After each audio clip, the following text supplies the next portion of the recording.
It's just a good weather week to get everything started with a bunch of new faces out here, isn't it? I know we're in a little drought, need a little bit of rain, but it's kind of perfect for practicing baseball. And we had a slower build-up this year, starting there at the end of August when school started, and October 2nd before we start team practice. So these coaches and players have been at this for a while, and they're ready to get this full team practice segment underway. Just kind of looking at the transfer class that you brought in, just what kind of sticks out, through these first few days, and I guess maybe who in particular sticks out to you? Yeah, I love the roster, and in this day it's really hard for us specifically, like an SEC baseball team, to look back 4 years ago, because how much has changed. And you go NIL and you go transfer portal, the opportunity. These rosters are bigger and stronger than ever. I feel that way about our club, but I would imagine everybody in our league feels the same way. But we have had some guys just we haven't played a game yet. We'll start that today, but the batting practice and seeing somebody take ground balls and seeing them show up every day and work out at 6 o'clock in the morning, we have gotten a feel for some guys. And the biggest thing from last year's ball club is probably like a third rounder in Cole Foster, and a third baseman that had the most home runs in a single season, and then a catcher that was one of the best defenders and throwers in our league. I think those were the holes that we thought we had to fill. And I think about, to your finally answering your question, like a Derek Fabian from transferring from Florida is somebody that has experience.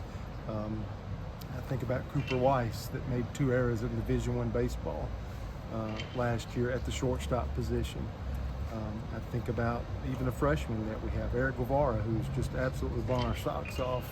A guy that's shortstop and is going to play a little bit of third base. And really, when you have 3 shortstops of the caliber that I'm mentioning, those guys, hey, somebody can win it. Not all 3 guys can play short. Somebody can move to third, somebody can go to second base. And you still talk about the returners you have, like an everyday starter and like a Caden Green that's directing traffic and showing them the Auburn way. But that's where I really think about where I'm thankful that the transfer portal existed to be able to get some guys. We lost our 2 high school guys in the first and second round, and these guys have just become more important each and every day. And then Ike Irish, a freshman All-American, basically with his bat, now gets to play the position that he come to play at catcher.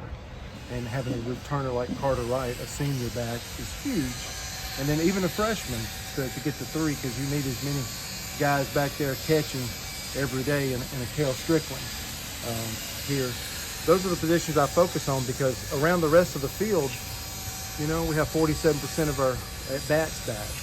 And when you have like a Bobby Pierce and a Chris Stanfield, that gets you started pretty good in the outfield. And Cooper McMurray back at first base, this has been our focus. And even on the mound, we're super excited, because we probably had 45% of our innings back last year, and we walk in and start this fall practice with 80% of our innings returning from last year. Could you dig into the pitching piece a little bit more? Obviously, that's going to play a huge role into how successful you'll be. What do you like about the staff, and what do you want to see develop, I guess, in the fall and in the spring?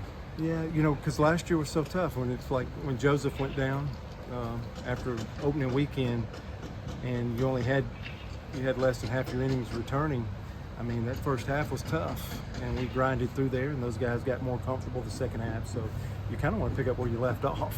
You don't want to have to go backwards any. But I want to mention 5 guys: Christian Herberholtz, Tanner Bauman, Joseph Gonzalez, are 3 pitchers, and then Bobby Pierce and Cooper McMurray. Those are all guys that really had a sincere chance in the 20-round amateur draft last year to leave the program. I think when you talk about the foundation and feeling good about your program, is having those 3 pitchers and 2 position players to come back. That's where I think about building a club. But Herbert Holtz wound up being a proven starter for us. We all know what Joseph can do, not only in the SEC, but like his collegiate experience with Team USA. And somebody like Tanner Bauman that threw some big innings, another trusted piece in the bullpen. I think that's a great place to start. Will Cannon, who I think you'll visit with a little bit, is somebody that may have been our most competitive guy on our mound last year, is back for another year. So we're just deeper. The clay the clay that we have to mold with the pitching staff is deeper than it's ever been since I've been here, and you know that's good. But it's, you know, Everett Tiefer, new pitching coach, comes in, and how does he get all that working into you know, working and put those pieces into place. Some of the new guys are exciting. Cam Tilley's probably the headline of that class. Another Team USA guy that was one of the three that wound up making it to school. I mentioned the position players earlier, but from Indiana, big arm, and I just think we have more pieces that it's not even good to mention here, because the mound is probably the deepest pitching staff that we've probably had. How's Joseph looking? What's the plan for him this fall? He started Monday throwing. We've held him back, but now that we've started him, our plan is to not take a break. So all these pitchers will throw this fall, then take a break for probably 30, 40 days, and then ramp it back up in January. The plan with Joseph is he started Monday, probably have to stay here over the break and continue a build up through the entire season. So he might be more ready for opening weekend than any pitcher. But we've delayed, instead of the up and down, we're starting, and we're going to try to carry him through the whole year. Who will you work as starters this fall? More than we'll get.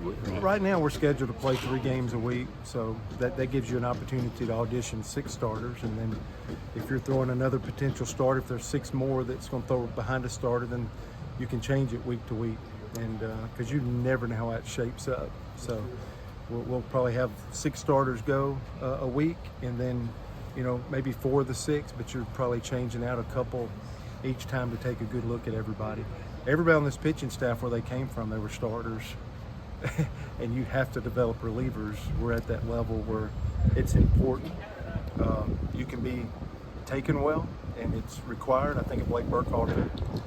He was the highest drafted reliever in college baseball, you know, 2 years ago after the 22 season. And, you know, this league, you can be a first rounder, you can be a second rounder throwing out of the bullpen. But all these guys have a ton of experience starting, and we'll have to spend a lot of time trying to let some of these guys compete for it, maybe 8 to 10 guys through fall practice, but really trying to develop, you know, who's going to throw in the beginning, in the middle, and the end is huge, because a lot of these guys, well, they're missing experiences from coming in a ball game, you know, in the middle or the end. And how do you feel about the construction going on right now? Are you excited about what's coming here? I am. I got my whistle. I borrowed it from Coach Pearl. So if all these great problems to have with construction, but you know, as guys get close to temporary fencing and anything, I got to be able to blow the whistle and stop, and rounding third base and coming home, we're not going to be able to slide. I don't want any plays at the plate, so I'll have to blow my whistle, and I'm probably going to make the players mad, so I'm going to probably be some judgment calls on safe or out. But I mean, these are the kind of challenges you want. This is the good stuff, to where we're building and hammering away as we're having this interview here, but at the same time, this is just progress for our program. We're not going to miss a beat. I'm just going to have to blow my whistle a few times. You mentioned Everett. Just what has he brought to you guys so far, and what do you enjoy most about working with him? The first thing, my first evaluation, is he reminds me so much of Tim Hudson, somebody that can come in and focus for a long period of time. Second thing I noticed is with the instant respect with the players. It didn't take him long when he started working and going. This is a guy that pitched in the major leagues, a guy that was a professional scout, a guy that was a minor league pitching coordinator, so he ran over 100 pitchers trying to help them get to the big leagues. So I sensed the respect from our players immediately. He has a technology piece that, you know, if I've been sitting here as a pitching coach my whole career, but playing head coach for the last 8 years, the new Kinatrack system we have, all the advances in technology, it's hard to keep up with. And this is somebody that is a pitching coach and has done it at the highest level, but is also as up to date as anybody in college baseball. And that's why I called him a game changer, kind of the press conference or when we started talking about him.